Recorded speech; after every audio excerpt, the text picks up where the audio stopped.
All right. Well, hello, everybody. Welcome to Prop Live, your weekly prop and costume making Q&A session. I'm Bill Duran here at Punish Props. And this week, we've got a guest for you guys to help us answer all of your fantastic questions. We've got Gary from Beer Money Props. Hey, Gary. Hey, guys. How's everybody doing? I'm doing pretty great. I just got off the plane from sunny Florida, and it was pretty great. Back to dreary Seattle. Yes, it was a little bit of a shock to the system. Gary, beer money props, not rent money props. Not rent money props. Not last minute props. Nope. No, it is totally last minute props. For the uninitiated, I got to bring up the page here. Beer money props is Gary's foray into the prop and costume making arts. And you guys, your page, people go to Facebook, they can go look it up. Beer Money Props. Go give him a like. You can check out all the really awesome stuff he's been working on. Oh, there's my notes. There we go. And by the way, everybody, I realized that my video and my audio is totally messed up, and I absolutely cannot fix it. I'm sorry. Cool. Gary, what have you been working on, man? Well, I've got some. I always end up working on commission stuff for people, and then I never post pictures because I'm terrible about taking photos. But the last couple of things I worked on were for a Battleborn group in Pac South. Oh, yeah. My friend Desiree Anasazi Volts made her a really cool gun.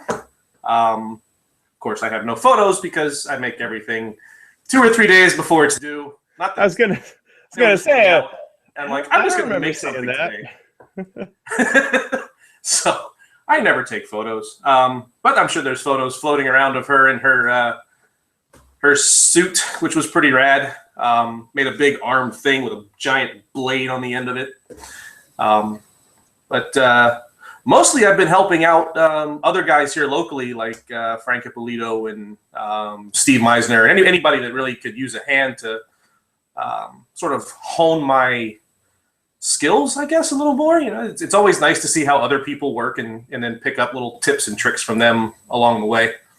So yeah, you have the a lot of the people we usually drag onto the show here are professionals, people who do this stuff full time or at least part time for a living. You've got a job. You got a job that you're pretty good at, and that you yeah, hence the beer money, which is nice. I can sort of do the thing that I want to do at my own pace, and I'm not tied to whether or not I'm going to have to eat ramen noodles or steak tonight. It's typically always steak and beer. So which is fantastic. That's a nice change. A lot of the people that usually, well, a lot of people will come to the show with questions about turning something like this into a career, and I like that. It doesn't have to, you know, you can be very passionate about the stuff that you create and totally just do it on the side. And it's likely you would actually enjoy it more. Yeah. Well, my whole thing is that it's my workflow typically during my normal day ends up being, I hate my job. I hate my job. I hate my job because it's something I have to do to make money. This gives me that escape. And I'm relatively certain that if I did prop making as a full-time gig, I would find a way to hate it and then find something else to do that's more exciting, that doesn't require me to bust my butt for 12 or 15 hours a day. But I'm not going to lie, being surrounded by creative people all day long is amazing. Yeah. And awesome, and I wish I could do that every day. That's like the one thing that if I could change something about my job, it would be surrounding myself with creative people instead of scientists and technicians and very boring, very left-brained. It is good though. It's good that you do have that outlet. I know, like from my experience when I had a corporate job, it was very much a creative black hole. There was a large void there, but there wasn't a lot creative going on. And then whenever I would try to do things creative, like if someone needed a photo edited And by edited, I mean like they like put a caption on it, like nothing, Yeah. not any heavy lifting. Instagram filter. Or like cropped, like, oh, the aspect ratio is wrong on this photo. I was like, I'll do it. I could pretend I was doing something creative by cracking up in Photoshop. Yeah. So, you got any? You said you were at Pac South. Yep. And, just on a whim, decided to go check that out because I'd never been to a Pac show. oh yeah. It was a totally different experience that I'm used to. I'm used to the comic conventions, especially the huge stuff, because I live in Southern California where everything happens all the time, and nothing is really done on a small scale because there's 3 bajillion people here. It was nice to be able to actually go somewhere, see literally everything there was to see, and then spend time with my friends and not feel like I had to do one or the other, which was super, super cool. Some of the more indie things were kind of neat. I'm really into board games and stuff, so there was a lot of that, which I wasn't expecting. I was kind of expecting it to be more of a developers con, or play a place for the online Steam games and stuff like that, which there are plenty of. But the board game stuff, just getting a chance to sort of do a live play of new things that were coming out, and tons of Kickstarter things, which I'm now currently backing. Much to the detriment of my credit card, but yeah, it'll grow back. Cool. Well, do you have any shows coming up? Anything you're looking forward to? WonderCon is fast approaching. There's actually one this weekend here in Long Beach, where I live.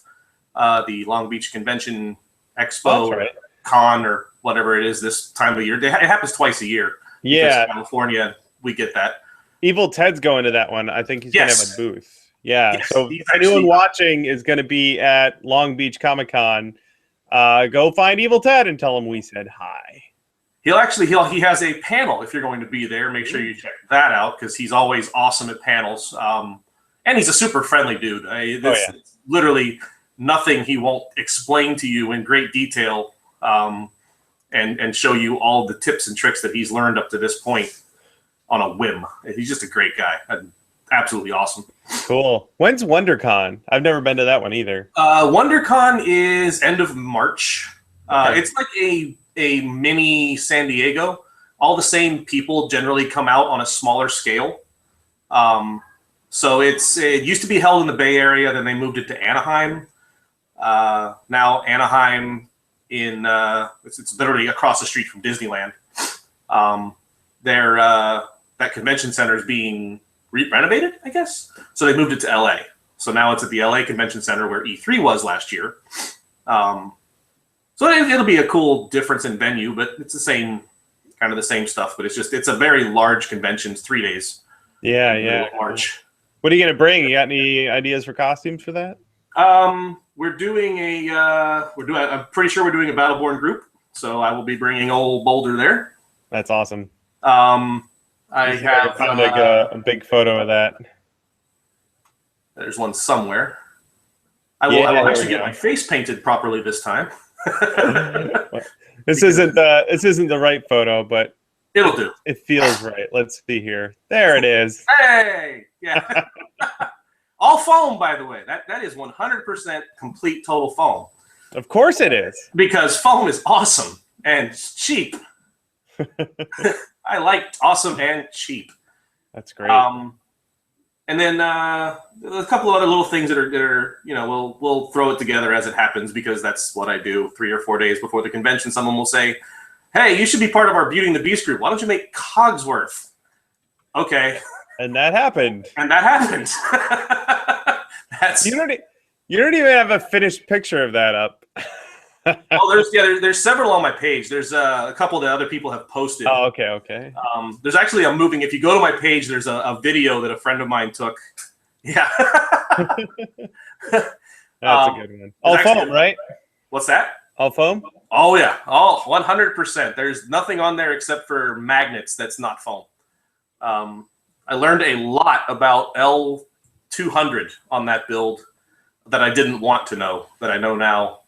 And a whole lot more about how much fun people like mascot suits and things like that. Because this one's literally, it's only about 4.5 feet tall. So you sit inside on a little rolling cart. Which, by the way, if you can sit down at a convention for the entire show and have snacks available at all times, highly recommended. That's awesome. I want to do, I don't know what, but I want to do a mascot type costume someday. That sounds really fun. The other nice thing about this is it's completely self-sufficient, so I can take it off and stand it up all by itself, and then no one really knows if I'm in it or not. Yeah, that's so awesome. I can go wander off and do something else, and people will literally come up and like, "Hey, how you doing, Gary?" And I'll walk back over a little later behind them and tap them on the shoulder, or, you know. And then they don't expect me to be inside, and I can do the exact opposite. They don't think I'm in there, and it's like, woo! So your friends who are in the other Beauty and the Beast costumes are all posing, and you're like getting food. It's true. Yeah, that's exactly what happened. Yeah, Steve Meisner, SoloRoboto, and Miss Kit Quinn, his girlfriend, were my Belle and Beast. And yeah, for half the photo shoot, I wasn't in that costume because I didn't need to be. I just it was beautiful. It's like, okay, I'm gonna go get a soda or something, guys. You want something? Yeah, get me some chicken or something. All right, cool. I do that. That's great. Cool. Awesome. Well, that sounds like a lot of good times. We will be, of course, going to San Diego Comicon, so we'll look forward to hanging out with you there. But this weekend, tomorrow, we're going to go to Wizard World Portland. And I don't know what's wrong with my computer, but I can see the video that my audio and video is not syncing, and it's weird. every now and then you do actually sync up, and it's cool because it like catches, and then it's gone again. Anyway, I'll just do this, and you can't tell that I'm not talking at the same time. Anyway, my wife Brittany and I are going to drive down to Portland tomorrow for Wizard World Portland. We've never been to that one, so we're really stoked to go check it out and hang out with all of you guys. And we're doing a panel with some friends of ours. Harrison Cricks will be there from Vulpin Props. Somehow they managed to drag him out to the West Coast. Abby and Keith will be there. Some good buddies of ours are having us on a panel. It's called Behind the Craft, Saturday, February 20th at noon. Behind the Craft in room B110. So look for us there. It should be a good time. A behind-the-scenes look at costume and prop making, project management 101 for costume and prop making. We'll talk budget from concept to completion. There we go. Let's talk. Sounds like I should probably go to that panel. I was going to say management. Time management. What is time management? That's when you spend all 3 days you had to doing something instead of the 3 months you had prior to that. I think my favorite example of that was at Emerald City that you came to. Like, how long did you take between like deciding to go to Emerald City, building a costume, and then showing up? Like that all happened inside of like a 12-hour period. Yeah. Well, that's that guy. Yep. I need a new hunter costume. I should just start it today. Oh, yeah. The one other thing I want to point out before we start rolling on questions is that I put out a new FAQ video. It's just a general Punished Props FAQ. We updated our FAQ page on our website. So especially new people who are new to what we do here, you can go check that out and see what we are all about. But that is it. That's all the updates we have for this week for you guys. You ready to take some questions, Gary? Let's do the thing. Fantastic. We've got our chat going hot down here. We've got a bunch of questions that were submitted earlier in the day. And the first one comes to us from Dagger Elk. What would be the best way to fill small holes or seams in foam? I know Evil Ted preaches Kwik Seal, but do you have any other suggestions? What do you think, Gary? I prefer to use, if I don't have any, actually I do. This stuff here, it's called Dynaflex 30. I swear by this stuff for filling gaps and holes and things.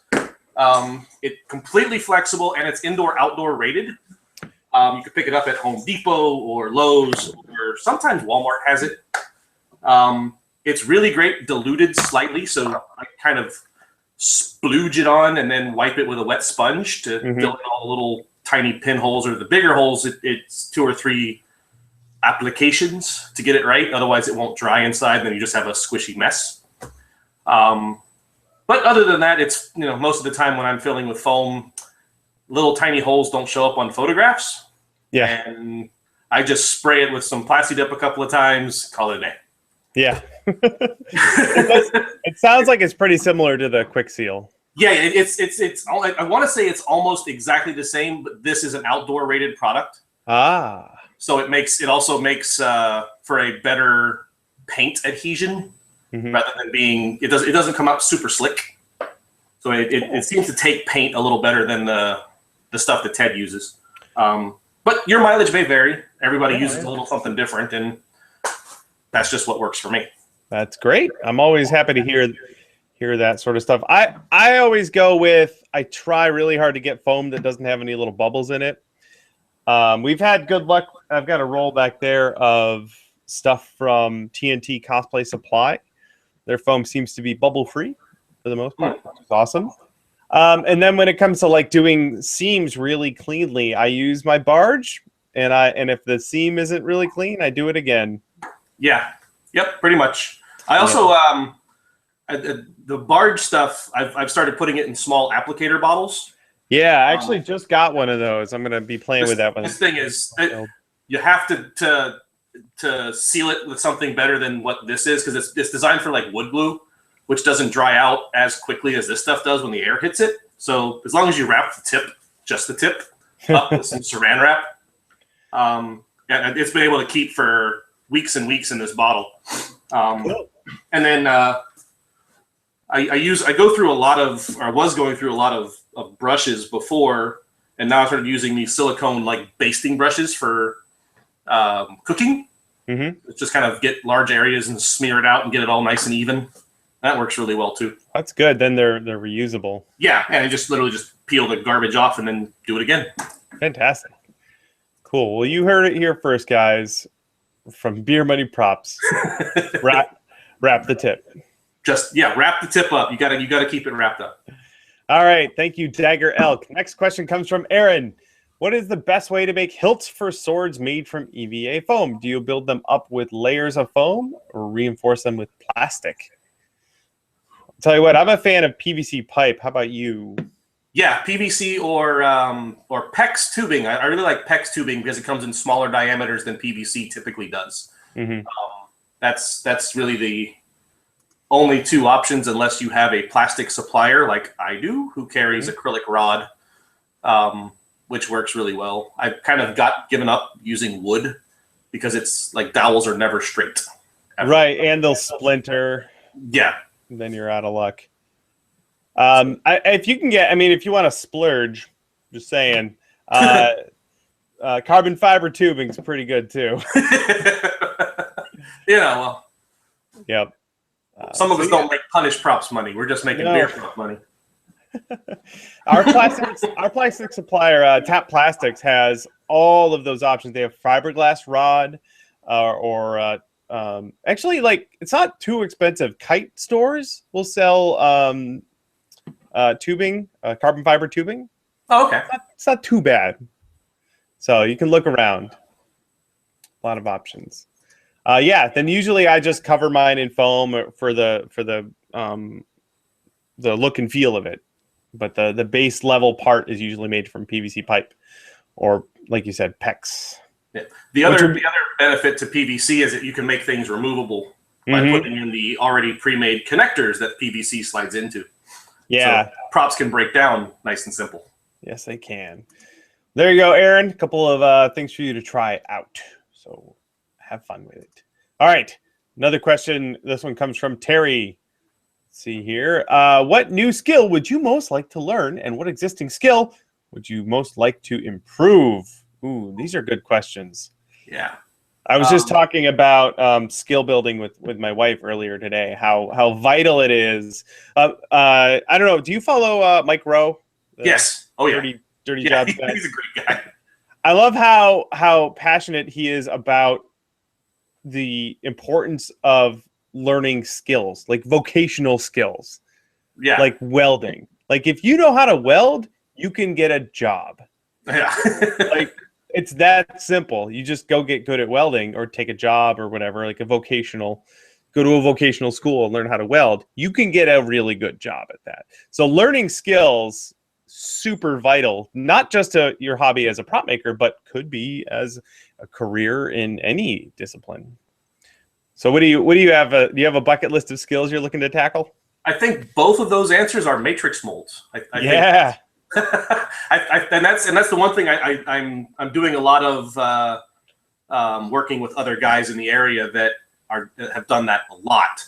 So I'm sort of picking up the bits and bobs that go along with that. I helped Steve Meisner over at SoloRoboto matrix mold his Star-Lord helmet.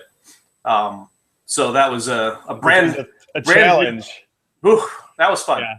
That was. I remember watching that build. He had a couple of things not go according to plan. Yeah, yeah. Well, he's a stickler for details, and I appreciate that about him. But yeah, wow, that was a. But that's I think matrix molds are the one thing that I'd really like to fully wrap my head around. Not just the making of, but then also the proper way to cast in them, because there is a trick, because you're no longer looking at anything. Everything's closed and it's a small hole, and you're praying that everything doesn't make a bubble, and you don't know depending on how long your material is if you're going to get a dud or not. Mm-hmm. Yep. So I think for me, man, I've been watching a lot of machinist videos. And I've been watching this guy. He goes by the name Clickspring on YouTube. He's an amateur clockmaker. So he's machining a clock out of brass, and it's intriguing. I could just watch machining videos all day long, but everything is so precise.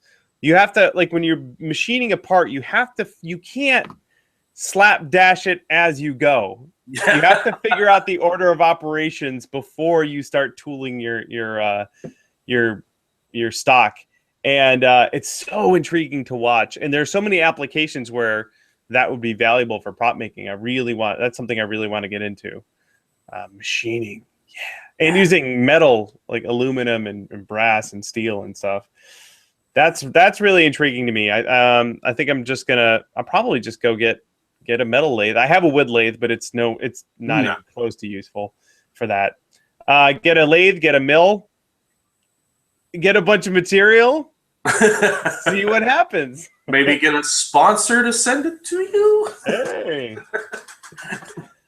Anyway, well, I'll put a link to that Clickspring videos. People should really go check that out. They're gorgeous. They're shot really, really well. He's got this amazing Australian accent. He's like, "Hi, I'm not even gonna pretend to try I know how to do an Australian accent." But he opens up and he's like, "I'm gonna show you how to make a part of a clock today." And I'm like, "Yes, please." I think I did that with it wasn't Saber Forge. It was the Pirate Robot or whatever. The guy that Sloth Forge or Forge Sloth or something like that. At some point, that name will come back to me, but it's not today. Making all of the lightsabers, like the custom-built lightsaber stuff. Yeah. Of course, if you have a metal lathe, the first thing you make is a lightsaber. Oh, obviously. I mean, the first thing I turned on my wood lathe was a lightsaber out of PVC, but yeah. We don't really talk about that anymore. Thank you for the question, Terry. Yeah, machining is definitely my thing. All right, another question from one of our regulars here. Hey, Patch says, I'm trying out an idea I had to make an EL wire lightsaber.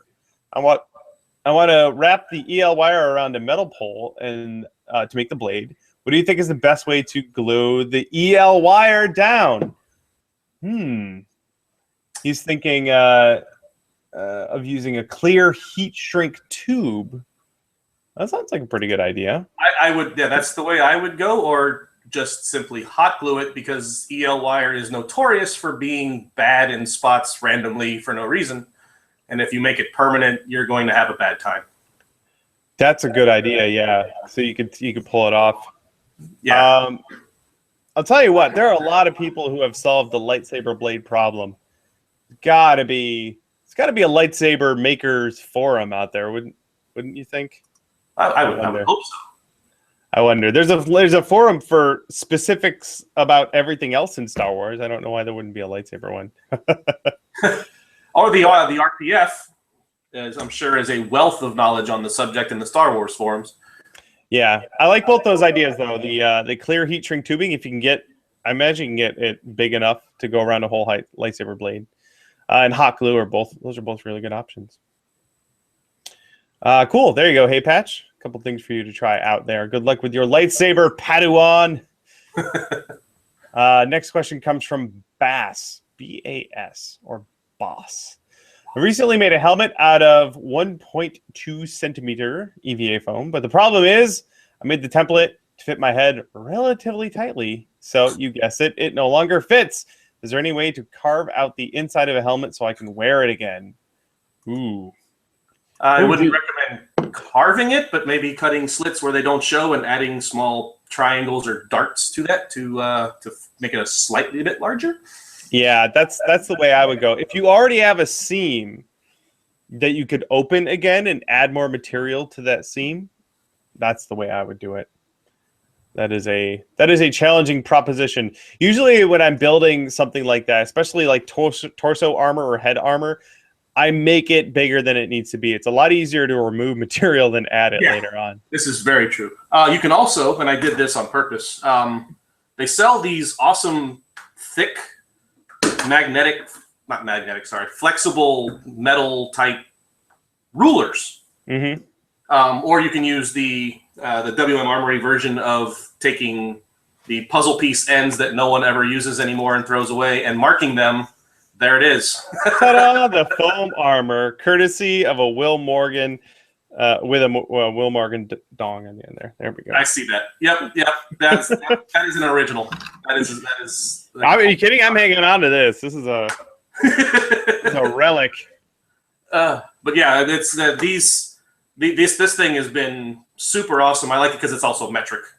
But again, I'm a sucker for new tools and new things in my shop, so I'm constantly buying crap I probably never use for the purpose I intended to buy it, and then just accidentally figure out some new way of cool using it. Yep, I got a metric tape measure here. Because I don't like doing fractions. Metric is the shit. That's all there is to it. We need to get on board with that today. So that ruler there, then you use to measure like the circumference of your head or something?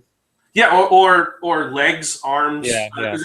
It's roughly the same thickness as the thinner floor mat foam. Mm-hmm. So when you wrap this, it actually gives you that extra dimension on the outside. So you know, oh, I need to add an extra 1.5 inches, so you don't end up with making things slightly too small. There you go. Great. Yeah, if you do, by the way, boss, if you do want to try and just remove a lot of material from the inside, you could use just like a sanding bit on a Dremel, but you've got an uphill battle ahead of you. Yeah. And if you end up poking through, there's no coming back from that. No, that's bad days. So good luck to you, sir. All right. Godspeed. Next one comes in from Ian. When casting a helmet, that you want to have a detachable face guard on, would you cast it with the face guard on with a slush cast or cast them separately? If separately, what type of mold would you use to cast the two pieces? I would probably do the two pieces separately. And the type of mold really depends on the shape of those pieces. Personally, with helmets going forward, it's going to be a matrix mold for me. But you could do a brush up mold as well. But whatever the face guard, the size, you may do a matrix mold for the majority of the helmet, and then a brush up mold for the face guard, for the detachable face guard, or just brush up molds for both. That's what I would recommend. Yeah, I'm going to leave that one alone. I will defer to your better judgment on that. All right. I'll give you a perfect example. We did Brittany did the hollow mask. We have a video on it. We'll post a link to it in the description for sure. The hollow mask, the helmet, we did a matrix mold on the full dome part, but the jaw was done separately. And I did a brush up mold for that. And I think most of that's explained in the video. So you want to go check that out. Yeah. And then the horns we also did as brush up molds. Could have done it as a box mold, but we saved a lot of material doing a brush up mold. So there you go. Molds, everybody. It's always a good time. It wasn't the first. I can't remember what happened. The first layer we did on the horns, I think there was a ton of like the silicone just didn't cure. So that's the sort of thing. You woke up the next day, we looked at it, and I just peeled it off, threw it away. Yeah. Well, let's just go ahead and do that again. Good luck there, Ian. All right. Another question. This one comes from Smack City. Smack City. I like Smack City. Let's see. When you first got started in prop making, was there anything about your 3D modeling background that hindered or helped you? I guess this one's meant for me. Unless have you done any 3D modeling, Gary? No, sir. Okay, I'll take this one then. I have a different version of this question though that I will throw at you once I've answered it. The 3D modeling is extremely helpful, mostly because I did it. People don't realize before I even started prop making, I was a 3D modeler for like 7 years, and which ages me, but that's fine. Just having the spatial awareness of understanding three-dimensional space is really, really helpful when it comes to, like we were talking about with that helmet, being able to unwrap it or put seams on it. Especially things like, I mean, it's a one-to-one translation for Pepakura. Like I being able to knock out a Pepakura model from scratch quickly is extremely valuable. But mostly the practical experience I got trying to replicate things in a three-dimensional space versus doing it in the real world was extremely helpful for me. For you, Gary, you do a lot of stuff with electronics for your job. How has that proved helpful for you in your prop making? I could probably do a lot of things, but it's kind of like when you're a baker, the last thing you want to do is eat cake. Yeah. So I don't know. I think if I was a baker, I would probably eat cake every single day and enjoy every moment of it. Yeah. That lasts a little while, and then that eventual my pants no longer fit and I need 2 seats on an airplane take over. Actually, the electronics experience has been really, really nice. Helping solve other people's random issues, and then coming up with ideas for how to make things less bulky, narrow them down. I did a lot of work with Alicia Bellamy over at Vertvixen, helping her wire up some of the stuff that she was doing for BlizzCon that didn't actually get to happen because we ran out of time. But having a basic knowledge of how to use a soldering iron, even if it's just this is what you do with this, and this is what you do with this, and this is how these things all work together, is exceptionally helpful when you're doing more complex stuff. Start with a small base and then build up from there. So that's it. But yeah, I can probably hook up a circuit and make any kind of really cool, amazing electronic wire up some Arduino nonsense. I just don't want to. I will tell you, whatever creative field you go into, or skill, I should say, not just creative, but any skill that you build, just the process of getting good at that skill is going to benefit you with whatever you try and tackle in the future. Just the process of learning skills. So not just being decent at 3D modeling, not only was that helpful, but like every part of my career, like before prop making, was helpful to me. Like I had a corporate job for 4 years. I got good at things like managing my email and responding to people in a professional manner. It's funny how that's really useful to me right now. So true. Yeah, so many of those skills, any skill that you learn in your life can translate to so many other things you do. So there you go. It's a little insight for you there, Mr. Smack City. I love that name, by the way. Good job name. on that. Smack City. I'm always jealous of people who picked good online handles compared to Chin Beard. All right, next one comes from Corium9 Creations. Hey, I'm just curious how that fitness goal is doing. I don't know what you're talking about. Weren't you running with an axe at one point several years ago? No, I did a live stream early this year about my goals for this year. Let's see here. Oh, he says, I once did some spray painting and then I ran around the block waiting for it to dry. That's good. That's a good way to do it. I should do that. Spray paint something and then do push-ups until it's dry. Just don't do it during like the winter months when it's wet way too long. You'll get swole. Yeah. He says he has the humorous image in his head of me trying to bench press the District 9 rifle I made for Comicon. Yeah, that would do it too. That thing was really heavy. Yeah. If I had to spend time waiting for paint to dry, I wouldn't make it to the end of my driveway before it was done because I live in California where it's super dry and it dries in 10 minutes. It dries on the way out of the can. Yeah. Yeah. But since you asked, my fitness goals this year are not going as well as I had hoped, so I'm going to have to redouble my efforts after this weekend. I'm currently doing 12-ounce curls, so I'm doing my part. I'm going to do some of those this weekend, too. Maybe a 16-ounce curl if I want to get super jacked. Jacked, yeah. All right. Thank you, Corium9 Creations, for the reminder. Don't worry. I can see my fitness goals. I have it written down on my shop right there, and I can remind myself. Next question comes from Lord Prius. He says, what is a good high school course to take if I want to be a prop maker in the future?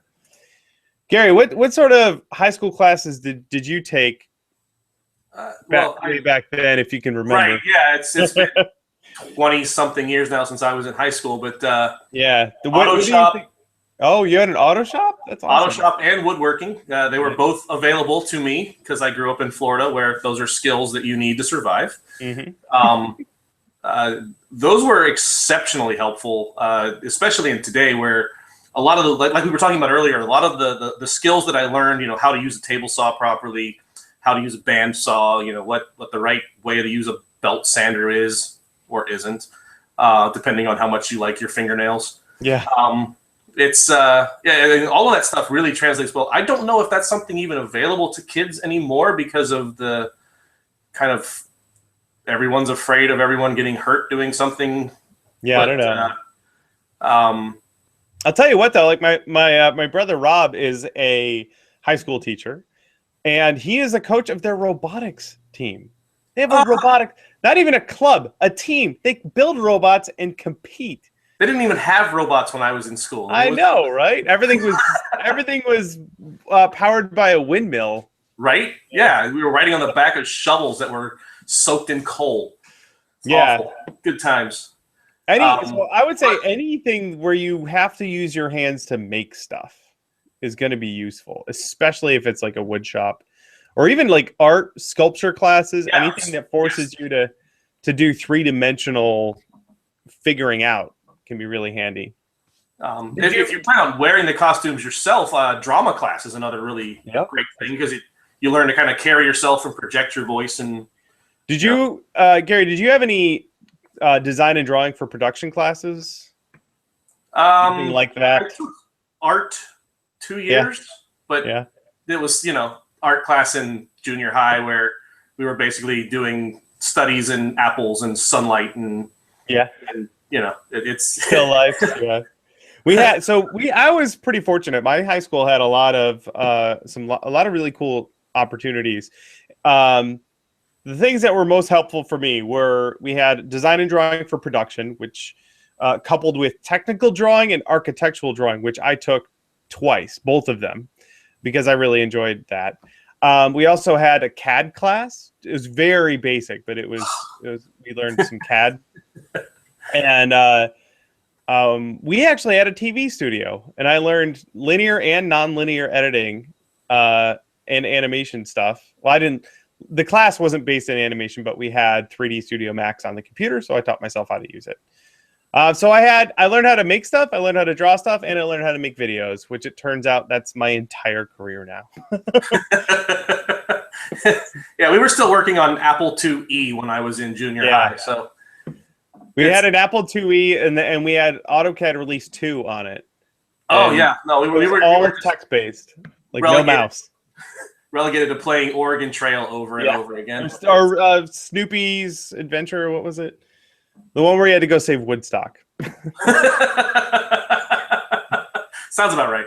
Yeah. So yeah, any classes that you have that that are going to teach you to do stuff, creative with your hands, 3D stuff, drawing, but also something to remember too. There were a lot of things that my high school didn't have a class for, but they had the equipment for it. So I would take independent studies. I did a lot of those in high school. So for like animation, we didn't have anyone to teach us animation, but we had the software. So I was like, can I take an independent study in that and just kind of figure it out? And they were like, sure. You just got to convince your guidance counselor to let you do it. And then you're like, I'm in. So that's what I did. So there's a whole pile of stuff for you to try out there, Lord Prius. Cool. Let's grab a couple more here. Let's see. Lee says, I see people using some sort of foam, maybe it's upholstery foam, on the inside of their wrist armor to keep it in place so they can slide their wrist in and out and the armor stays put. For some reason, I can't get this to work. Either I'm using the wrong foam or I'm putting too much in there or not enough. You ever do anything like this, Gary? I do this all the time. Yeah, actually, I in my actual real job, we have a lot of foam packing parts. And the foam is generally super dense, but still relatively pliable. So I acquire a lot of it to use to fill in places or to make shoulder armor a little taller sitting on me rather than using, extra pieces of EVA or whatever else I happen to have. If you're using that much upholstery foam, though, to sort of fill in a gap, you might just want to put another layer of EVA inside it to assist in that and then add to that. It will squish down and then it just once it gthis wet, it just wants to slide around. Yeah. I'm going to guess mine's upholstery foam. I buy it at the we have a foam store. We actually have a place called the Friendly Foam Store. So if you have one of those, go there.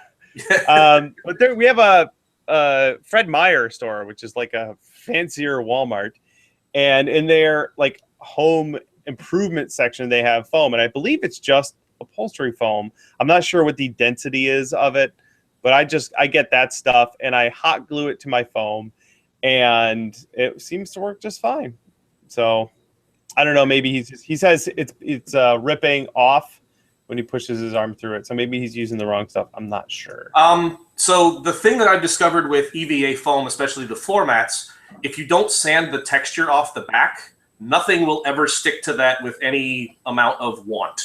That heat seal, it's basically form pressed into the foam.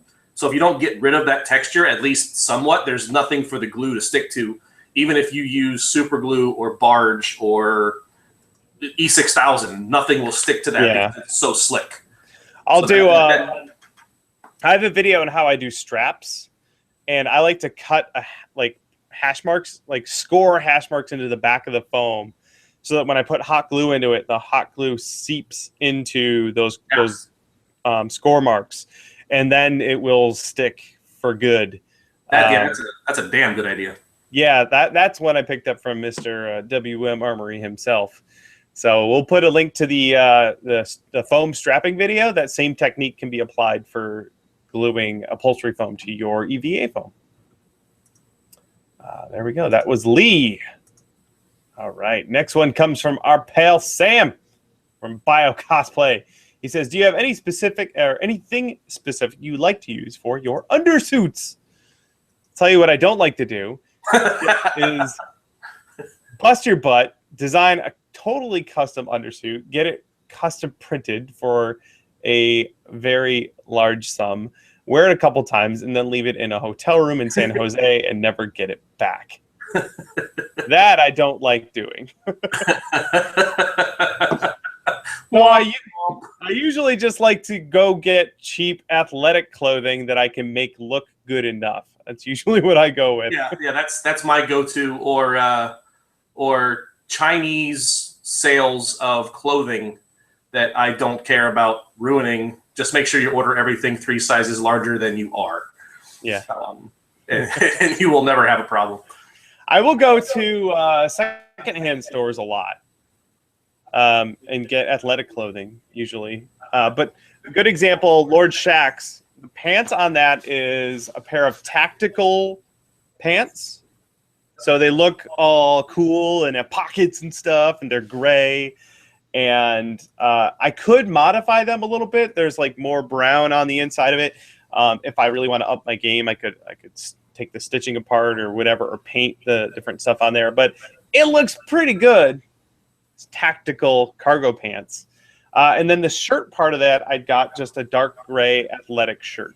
And it's kind of got some cool stitching on it already. And it's not totally accurate, but it looks really cool. Yeah. And again, I could modify it to look a lot more accurate.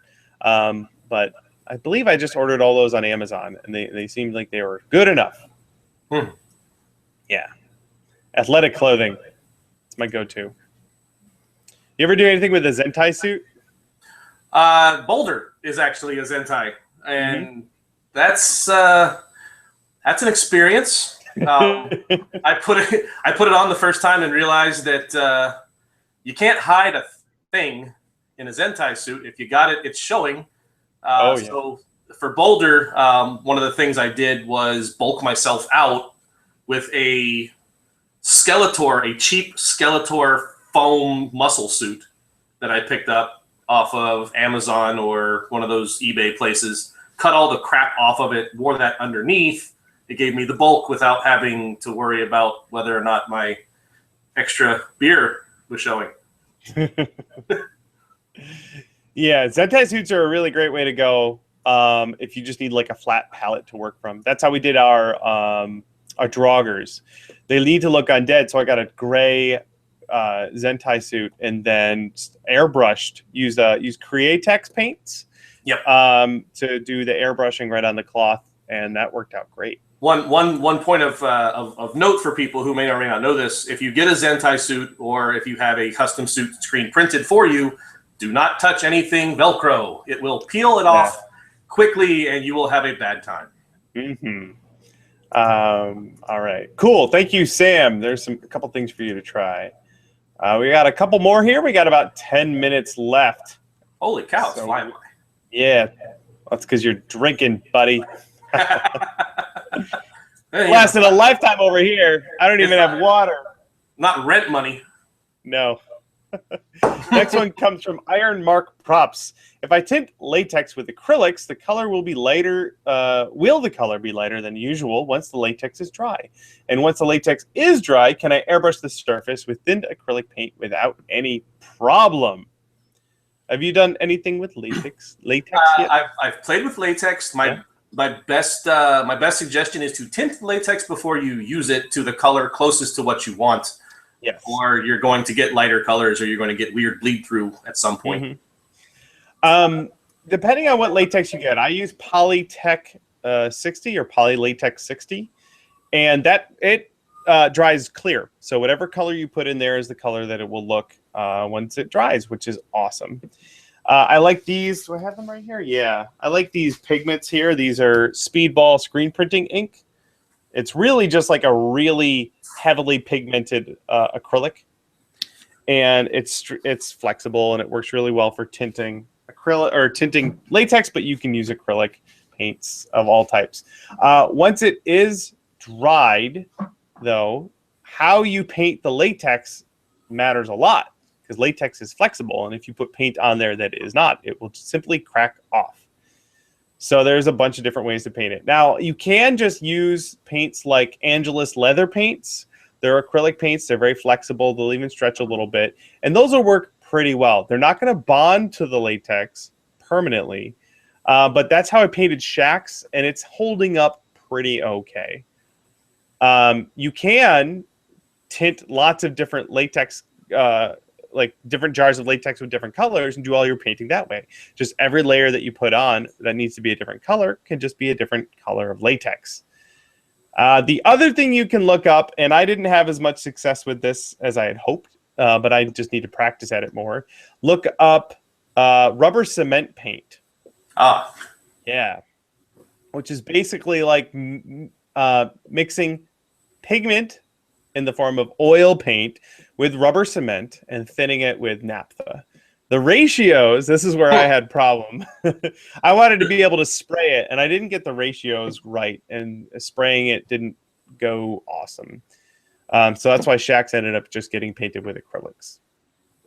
So there you go. There's my whole foray into coloring latex. I'll tell you what, too, Gary, if you do start doing more foam stuff with latex, I think you'll be hooked.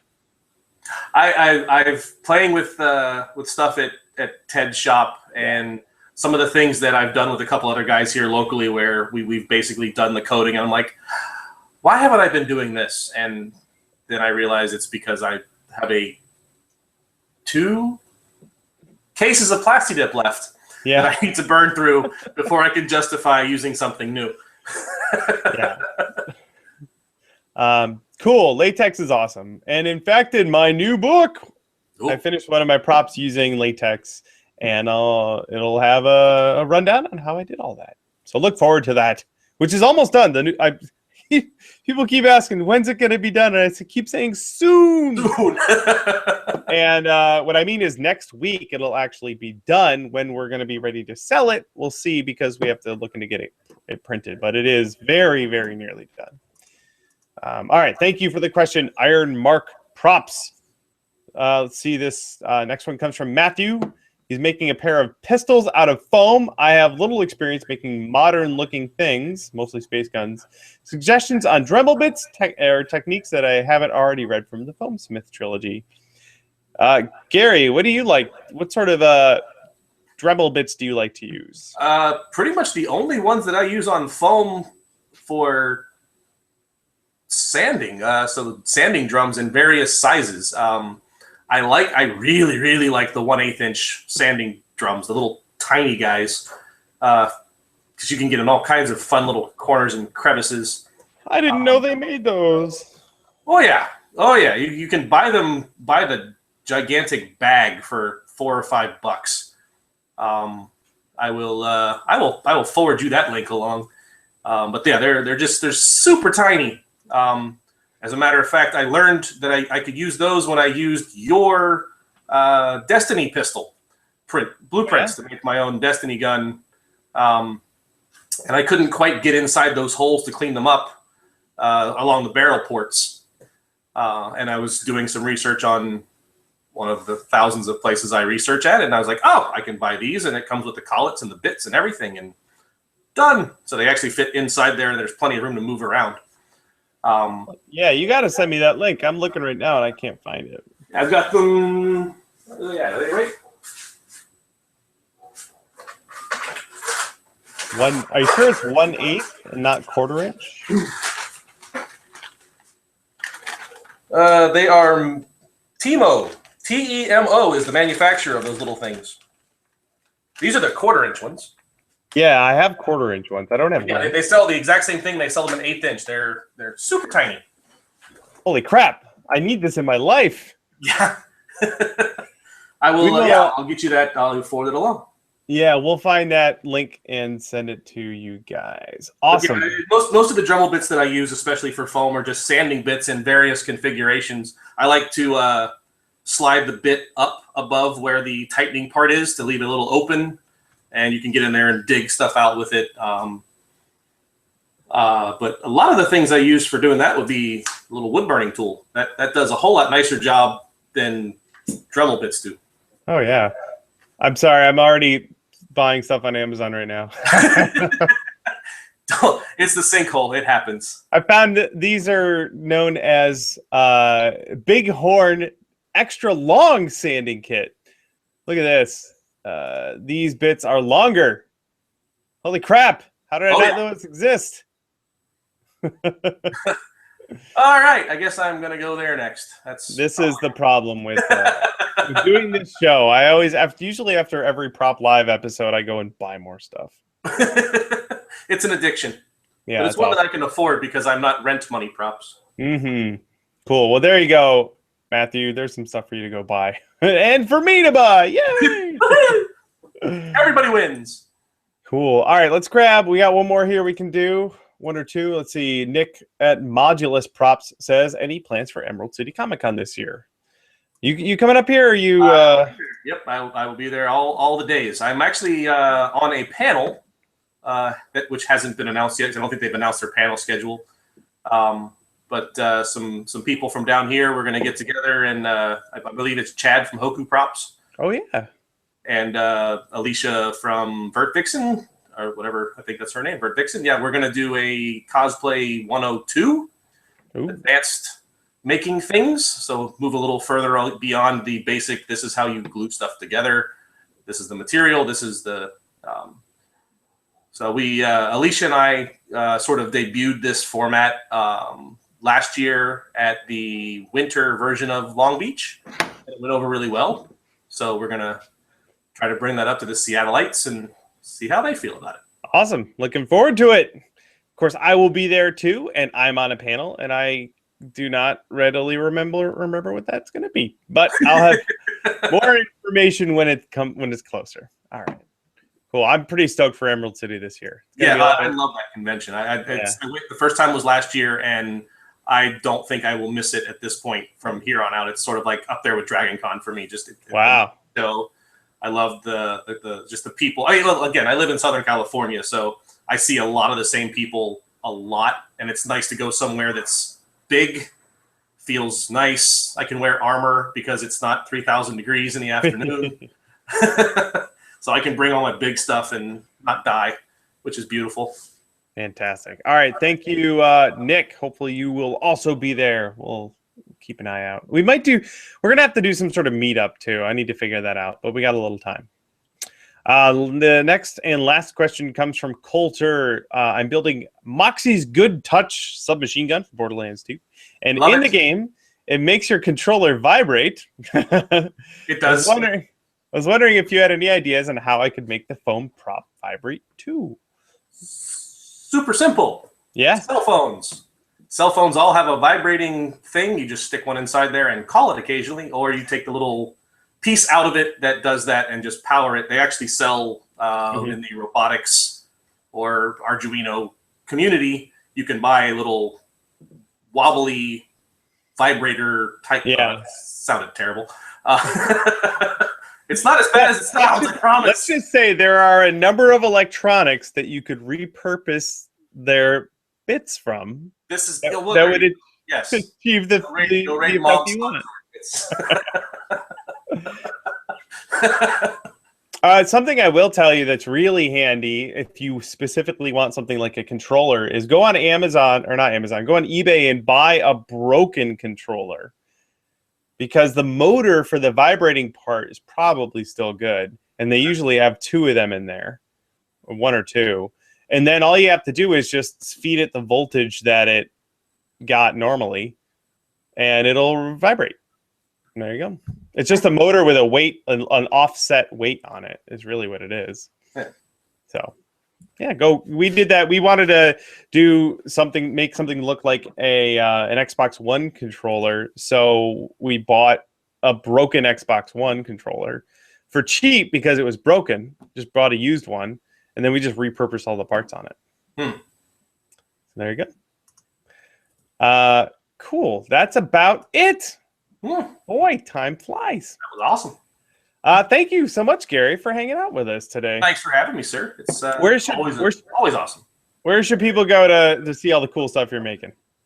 Pretty much any of the social media at Beer Money Props. That's going to be all of it. I don't do a lot on Twitter, mostly because I don't understand it at all, and sometimes it's magical. But I'm at Gary Crowell Jr. on that one. I believe all the links are somewhere here locally. Yeah. And at some point, I will eventually get www.beermoneyprops.com off the ground, which I've been paying for 9 months and haven't done a damn thing with.